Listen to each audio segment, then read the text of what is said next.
So everyone's talking about starting an AI automation agency, but the truth is there are actually lots of downsides to this business model that people are not talking about. I've been running an AI automation agency for over 1.5 years right now and worked with more than 70 businesses. And although I'm very happy I run one and we've grown a lot, there are quite some challenges to scaling this business model. So in this video, I want to give you an alternative AI business model that I've ran for the last 8 months that can be much more scalable and headache-free, which is selling AI productized systems.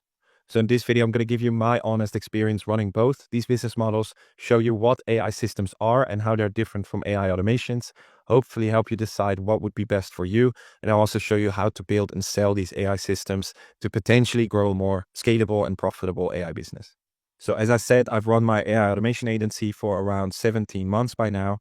And I'm selling these productized AI systems for around 8 months. And I've separated these two businesses entirely. So I have one team running the AI automation agency and one team selling these productized AI systems, selling and building these productized AI systems. Now, I put the business metrics here because I think the metrics speak for itself when comparing these two business models. As you can see, for the AI automation agency, our margins currently are around 40%. And that's because we work with 16 employees or contractors. And the net revenue we've made over these 17 months is around the mid six-figure number. And for the productized AI systems, our margins, as you can see, are significantly higher at 85%. And that's because we only work with 4 employees or contractors. And the net revenue now almost is surpassing the net revenue from the AI automation agency in just 8 months compared to 17 months. And maybe even more interesting is most of the revenue has actually come from the last 3-4 months. So the growth curve for this business model has been much more exponential, and this for the AI automation agency, much more linear. Now, what I do want to add here is, of course, when I started this and I was still working by myself or with a smaller team, the margins were, of course, a lot higher. But as you want to grow an AI automation agency, you will have to hire more people, and this will slim down your margins. So how do I define these business models of what we actually sell? So in the AI automation agency, we sell custom workflow automations for the customer's existing processes, right? So we make the customer's existing processes and workflows more efficient by automating or enhancing these processes with AI automations. While with productized AI systems, we sell a pre-built AI system that we have designed that delivers a specific business outcome. Now, you might be wondering why I called it a productized AI system. I think it's a good name or description for this kind of system. Some people might give it another name. You might be wondering why I not call it an AI SaaS, because an AI SaaS is actually just one way you can sell a productized AI system, which I'll get to later in this video, and also clarify a bit more what I mean with a productized AI system. So what are the upsides of these two business models? Of course, with the AI automation agency, the big upside is you can start this today, right? You don't even need that much technical expertise to start this business today. You can basically get a client today, help them optimize and automate and enhance their existing processes with AI automation, and you can make money right away, right? So the time to revenue with this model is very fast. If you find a client today, you can get paid today. And you can also learn very fast because you can directly work with these customers from day one. Of course, you need some technical expertise, but you can learn a lot while doing this for clients. While the upsides, of course, for the productized AI systems is it can be a much more scalable model because you can build this system once and sell it multiple times to different businesses. And therefore, you can have way higher margins. Now, of course, in reality, this is a bit more tricky than it sounds, right? Because actually building a product that works across different companies takes time and a lot of iterations. But once you have it, of course, it's much more scalable. Now, some of the challenges we faced while doing both of these businesses, first of all, for the AI automation agency, which these challenges might sound familiar to you if you're running one yourself, is that, first of all, of course, every build is going to be custom. You are automating and enhancing their existing processes in their business. So therefore, every business has unique processes, and therefore almost always your builds are going to be custom and built from scratch for each client. Even if you work for a specific niche or industry, you might be able to reuse some automations you built before, but you will always have to customize the build for the specific business. The second big downside or challenge of this model is that scoping and pricing can be really difficult. In order to understand a project and the scope of a project, you really have to understand how this business works, and you really have to understand how the process works. And if it's a larger project, it can really take quite a while before you really understand the scope of a specific project. And therefore, it can be really difficult to price these kinds of projects too. right? The second thing in general, this is just a very high touch sort of service you're providing to businesses, right? You're very much working inside of the business of a client.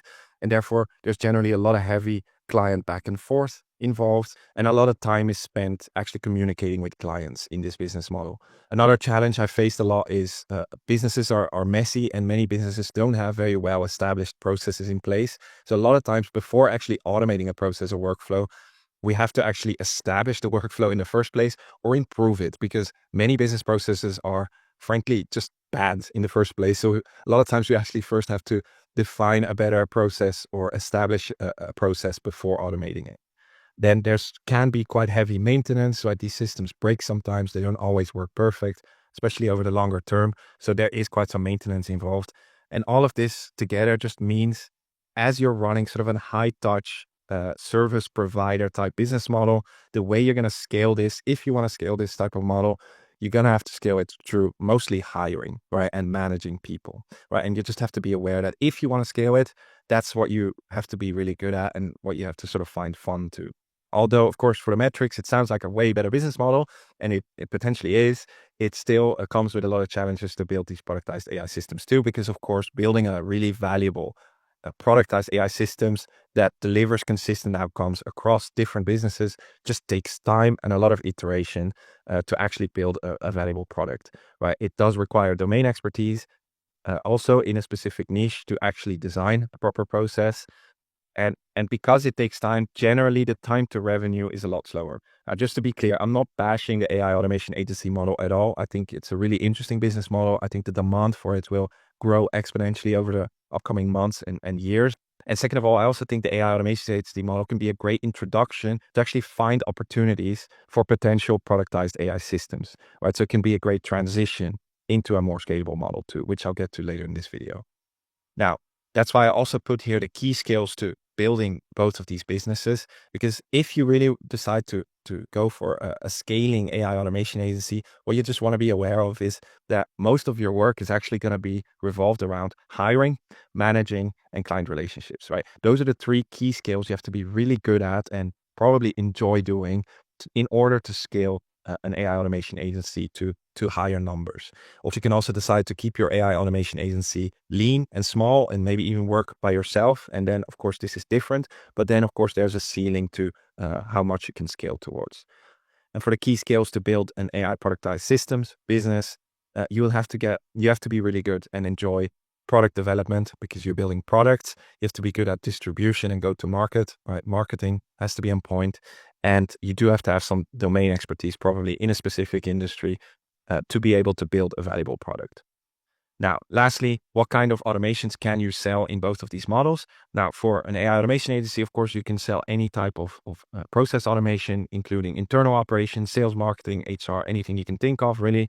And for AI productized systems, you're probably limited to more sales, marketing, and HR recruiting, because internal operations usually are so unique to each business and so heavily integrated into their own softwares, etc., that it will probably be hard to build a pre-built system that works for different companies in a niche if you're working specifically on operations, right? So usually they're more focused on sales, marketing, and HR. So how do I define this difference between AI automations and AI systems? Now, as I said before, most AI automations we build have to be customized for each business unique processes. And at least according to my definition, an AI system is a pre-built system that works for different companies with the same system, with the same setup, right? Now, there's a second big difference, again, according to my definition, and this is not a hard line. This is more like a spectrum. But in general, AI automations, you can see more like tasks, and AI systems more like jobs. Now, what do I mean with that? Basically, in general, most AI automations we build, they automate a component of a larger workflow, right? While an AI system can automate an end-to-end workflow. So you can see an AI automation more like a task inside of a larger job, while an AI system can automate more like a job function, right? And therefore, an AI automation generally tends to deliver more of an efficiency win, right? It makes existing process inside of a larger job more efficient by automating or enhancing it, while an AI system can directly deliver a business outcome or goal, or directly contribute to an important business KPI like meetings booked, traffic, conversion rates, etc. Therefore, generally, AI automations have a medium business impact because they deliver more of an efficiency win, while an AI system can have a very high business impact because it delivers or contributes directly to a business KPI. And again, the important distinction here too, of course, is that an AI system is based on your process. You've pre-established a process that delivers a business outcome. And therefore, of course, this domain expertise is important. And an AI automation is based on the existing customer process or workflow, right? And lastly, at least this is what we've seen, is because you're trying to automate an end-to-end workflow or a larger workflow, let's say an SEO AI system or AI content system, you generally need human in the loop because you can't automate that entire workflow end to end. You need to have a human in the loop decision maker to take decisions in between, right? While an AI automation generally, not always, can run autonomously, right? Because it's just one task inside of a larger job. So I put a few examples here, but I'm just going to show you an example here. So one example of an AI automation could be a keyword research automation, which can definitely make the process of keyword research a lot more efficient inside of a business by automating or even enhancing the workflow. But keyword research, of course, is still one task or component of the larger workflow or job, which is SEO. All right, so if we look at an SEO e-com AI system, which is of course the system we build and sell to clients, at the moment we are developing some other systems at the moment, but this has been our core product. Of course, SEO consists of a lot more than keyword research, right? You have research and strategy involved in SEO. We have content generation, we have publishing, we have analytics. And each of these consists of multiple tasks, right? Strategy, competitor research, keyword research, meta title generation, content generation, internal linking. In publishing, we have multiple. In analytics, we have tech audits, site audits, performance analytics. And usually most work or jobs or larger workflows also work in a loop, right? That's why we call it a system, because you put in the work, you analyze the results, you optimize the strategy, and you do the work again. And that goes into a loop, an infinite loop, basically, to actually achieve a goal more efficiently, right? So the way we build these systems is by basically stringing together all of these smaller automations inside of this larger AI system, right? And as you can see here, this part, for example, is keyword research, but it's just one part of the larger AI system. Again, there's much more tasks or automations involved in the larger workflow. Now, as you can see here, we've all stringed them together with a webhook instead of basically making one huge automation that autonomously automates this entire process. Because as soon as you're going to try and automate these large end-to-end workflows, and you try to make it completely autonomous, it's going to run into errors, right? Because you can imagine if we run this entire automation and we string it together and something slightly goes wrong in the beginning, you can imagine it will have really bad consequences at the end. And second of all, what we've noticed is it's just far more efficient having actually a human in charge. So the way we do this is by building these systems through Airtable interfaces, where a human is in charge of the process, right? A human decides to execute on these different tasks or automations through the interface on Airtable. It can iterate on the outputs. It can change things still if the user wants to, and is still in charge of running this entire process. Right now, it doesn't always have to be this gigantic, large workflow, of course. If I look at this graph, of course, a pre-built AI system doesn't always have to go and automate an end-to-end workflow. This can also be a lot more on this side, for example, more on the task side, but still a pre-built system. Let's say, for example, a LinkedIn content system. You can still have a pre-built AI system that can generate LinkedIn posts for people. But the more it's on the job side, of course, the more it will deliver a business outcome and the more value your system will have. So the more you can have it on this job side, the more value the system will have. And this, of course, you can iterate and build upon over time too, right? Our SEO system started out a lot simpler. We've built and improved the system by working with more clients. So it was probably also more on the task side first, and eventually more and more towards the job side, delivering a higher business impact. Now, I'll give you a very quick walkthrough of the AI SEO system in a second, but if you want the full step-by-step breakdown of that system, I did do a full video on that system on my channel before, so if you're interested, make sure to check that one out. I'll make sure to link it up here too. Now, before doing that, very quickly, what are the main components of AI systems? Now, because generally we tend to try to automate large workflows, we need this human in charge, human decision maker, human in the loop, and therefore we need a user interface. Now, we generally use Airtable as our user interface, but of course you can use other tools like Lovable, Bolt, or even build it with custom code if you know how to code. Then the second component is, of course, we need a database to store all of the data from the executions of these smaller automations or workflows to use in the subsequent automation steps, basically. And that's why we also use Airtable again, because we can basically combine the interfaces with the database. But of course, you can also use other tools like Supabase, or there are many other databases out there. And then, of course, we have these multiple automations strung together inside of an AI system. Now, you can see basically as the backend. And now we run this on n8n, but of course, you can also run this on make.com. I actually know some people have built AI systems or even AI SaaS on make.com. Now, what are the ingredients for AI systems? Now, generally, to be able to build an AI system, generally you do need some experience and some data from this specific industry or system you're building, because of course you have to design a pre-established process that delivers a business outcome, and that will require some domain expertise. Right. Now, of course, the system has to be pre-built. Now, sometimes some customizations might be involved. Like, let's say, for example, in this system, they have a different CMS, for example, for publishing outside of the common ones. Then we might make an exception and customize it a bit to be able to publish it on their specific CMS. But in general, you can see this as a pre-built solution.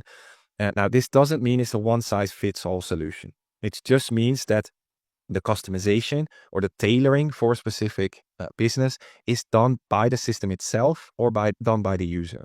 And I'll show you this in an example of the SEO system. So here we have the main dashboard, and you can see all the different tasks that are involved in SEO generally, and they can execute on all of these. So for example, here in the SEO campaigns, here you can start a campaign for a specific business, and you can see it's almost like a little bit of a SaaS, right? But the great thing is we can build these systems with no code tools, and therefore we can build MVPs quite quick, but make it look like a SaaS to clients, etc., which helps a lot. So as you can see here, we can add a new company. We can do SEO for here, right? We can just add in the company and the URL. And of course, SEO does need some tailoring and strategy for a specific company. So again, this is not a one size fits all solution. It does have to be customized to each specific business. But the difference is this is built into the system. So in this first section, the SEO campaigns, if a user fills out a new URL and a company, the system will automatically, do research on this specific company and come up with a business overview of this company. As you can see here, our company offering, in this case, my company, the ICP, ideal ICP, and it will generate a strategy. And here, of course, again, we have the human in the loop to always be able to iterate and adjust anything before actually starting these campaigns. All right, and you can see here we have multiple tabs with all the different things we can do in this system, which is URL inspections. This is the tech audit, on-page report, technical issues, on-page speeds, snippet analysis.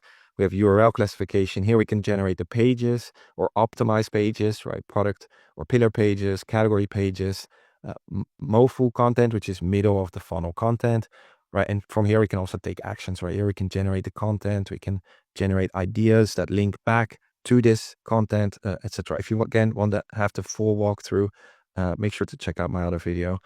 But this system generates the content. It does keyword research, content description. It does internal linking.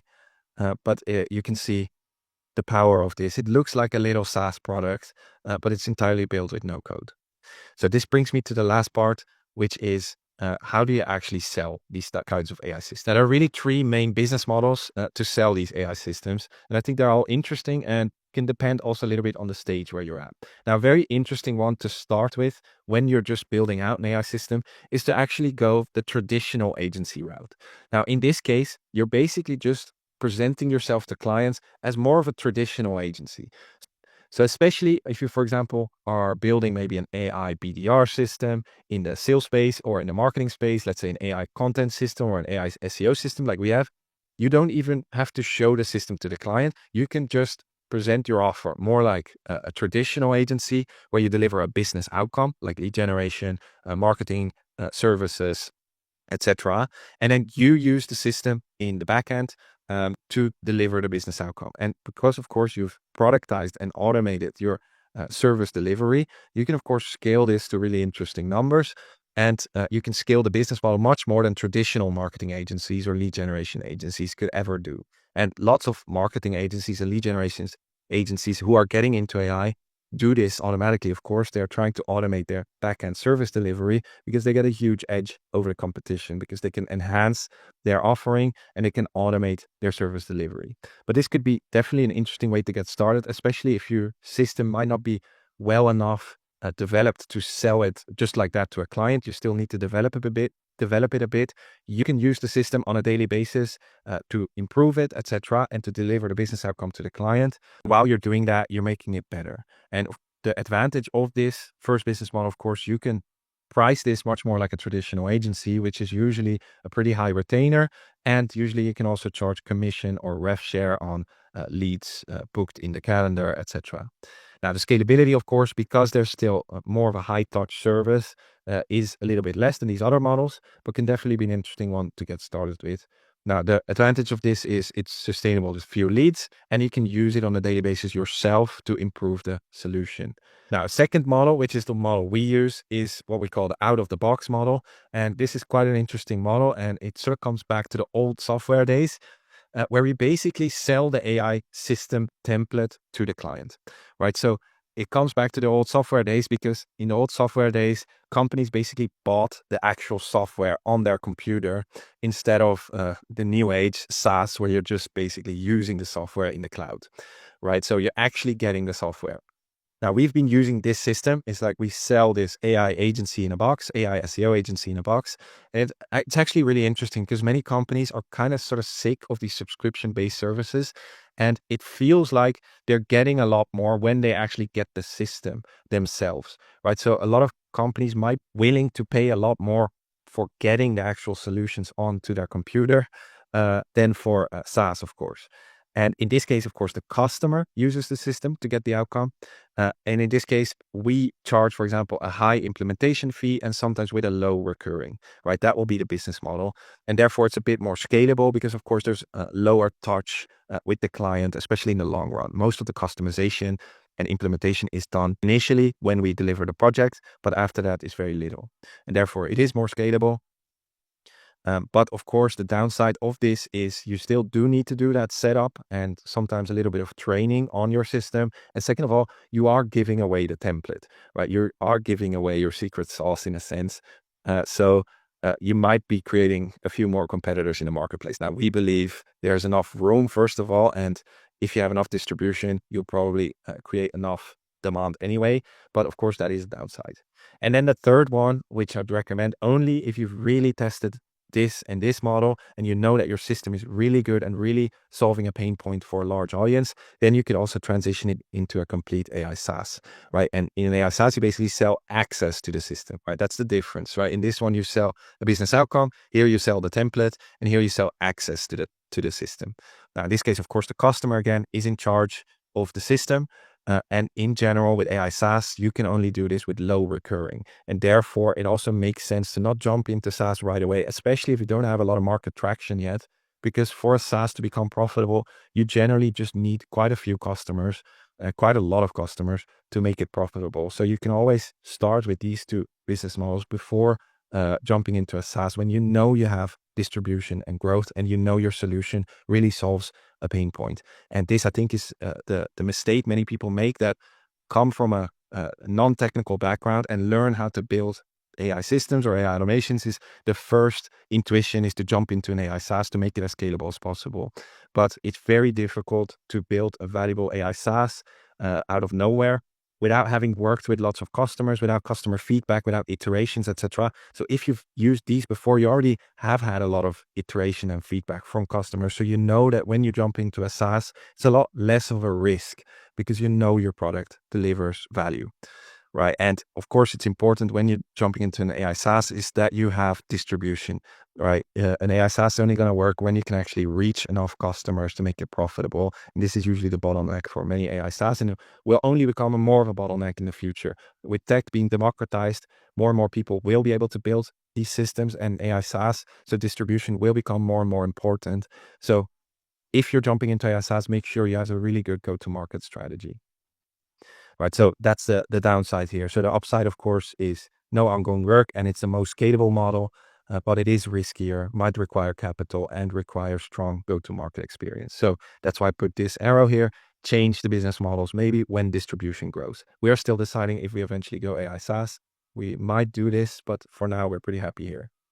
Now, lastly, to finish it off, and in my next video, I'm going to show you step by step how to build an AI system the way we build these systems with Airtable. So if you're interested, make sure to check out my next video. But how do you approach building an AI system? I just put a little roadmap here that I think might help. So first of all, you always want to make these systems as much niche as possible, especially in the beginning, right? The only way you're going to be consistently delivering a business outcome through one AI system is by really niching down and knowing one industry, right? So you want to pick an industry niche, and the way I always look at it is play to your strength, right? Pick an industry that you've already worked in or you are passionate about, right? Because that's going to make it your life a lot easier. You already know the pain points. You know how this industry works, right? So you have an edge there. So pick your industry. That's the first step. Then you pick a business outcome, which is really important for these systems, right? They have to deliver. The more of an outcome they can deliver, the stronger they are, and the more you can sell them for, right? And in general, the biggest pain points for businesses and the biggest business outcomes you can give businesses is lead generation and recruiting.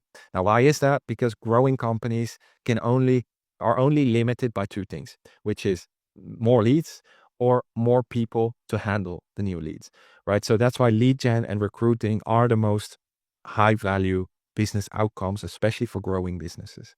Right now, around lead gen, of course, you can think of many different AI systems, right? We can have SEO systems, we can have BDR systems, we can have paid ad systems, we can have Google Ads PPC systems, voice systems. There are many, many options here. Same in recruiting. And of course, if you have a lot of experience with maybe a business outcome that is not recruiting or lead gen, you could still think about an AI system around that outcome. Let's say customer service system for businesses that don't really have a customer service system yet, things like that, right? So pick a business outcome and again, play to your strengths, right? Then there are basically three main paths, I think, best paths to building an AI system, right? Because building it from scratch is a little bit the trap that I mentioned before that many people fall into is like from day one, I know now how to build a product. I'm going to build an AI SaaS and sell it to thousands of people. If you don't have a lot of experience in SaaS building or go to market, this is going to be a very challenging route. So that's why I put a few different routes that I think might be better.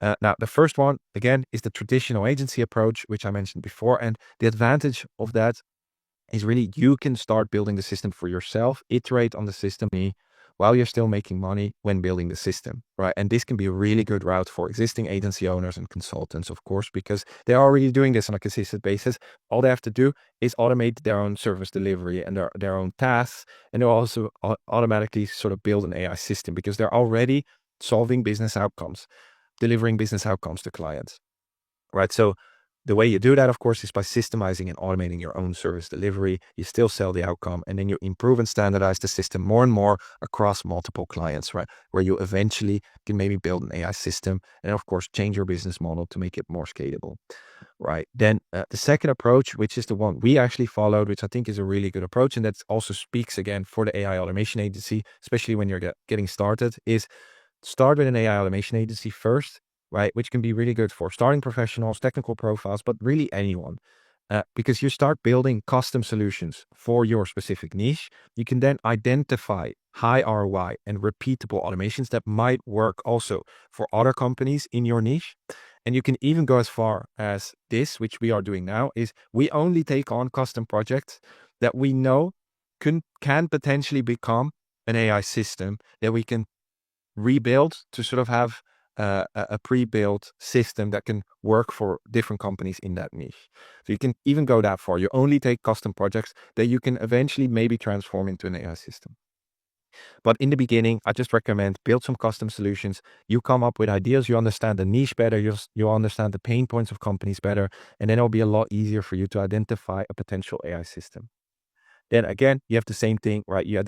If you've identified one, you can standardize that system and try to resell it to your current clients in that niche, for example, or of course, promote it as a separate product, right? You try to resell it. And then of course, across multiple clients, you improve and standardize the system more and more while maintaining high value, right? Until you eventually get to an AI system.